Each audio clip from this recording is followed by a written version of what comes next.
Bonjour, corrigeons l'exercice 20 page 420, première partie. L'énergie d'une radiation liée à un photon de longueur d'onde de 400 nanomètres est déterminée par la fameuse formule E égale h nu égale hc sur lambda. Le calcul de E donne 6,63 fois 10 à la puissance moins 34 multiplié par 3 fois 10 puissance 8 divisé par 400 fois 10 à la puissance moins 9. Cela donne 4,97 fois 10 puissance moins 19 joules, soit 3,11 électronvolts. On divise par 1,6 fois 10 puissance moins 19. Voyons la deuxième question. Pour une longueur d'onde de 700 nanomètres, la valeur d'énergie est plus faible. En effet, il faut bien comprendre que dans le calcul de l'énergie, la longueur d'onde est inversée, et donc plus elle est grande, moins l'énergie l'est.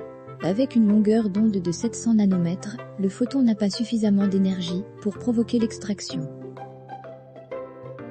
Troisième question, l'effet photoélectrique a remis en cause le modèle ondulatoire, car en modélisant la lumière par une onde, l'énergie minimale, pour arracher un électron à une plaque métallique, devrait être acquise en augmentant l'intensité lumineuse, ou en attendant suffisamment longtemps, ce qui n'est pas le cas. Cela se produit uniquement si la fréquence lumineuse de la radiation dépasse une valeur seuil minimale. L'observation de ce phénomène électrique à partir d'une fréquence seuil n'est pas compatible avec le modèle ondulatoire.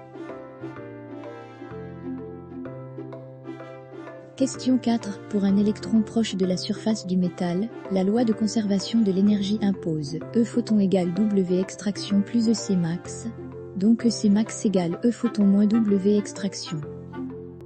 Le calcul donne EC max égale 3,11 électronvolts moins 2,29 électronvolts égale 0,82 électronvolts égale 1,31 fois 10 puissance moins 19 joules.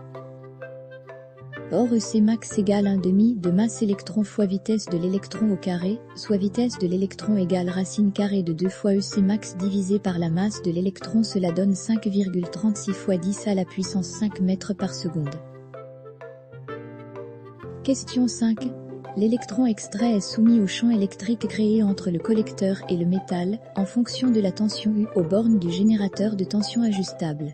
Si la force créée par ce champ est dans le sens d'un déplacement de l'électron vers le collecteur, cela crée un courant permettant à l'électron de regagner le métal à travers le circuit. Si la force est en sens inverse, l'électron fait demi-tour, retourne sur la plaque, et ne transite pas dans le circuit pour y créer un courant. Voici le résultat sur le schéma. On met juste le plus à droite et le moins à gauche.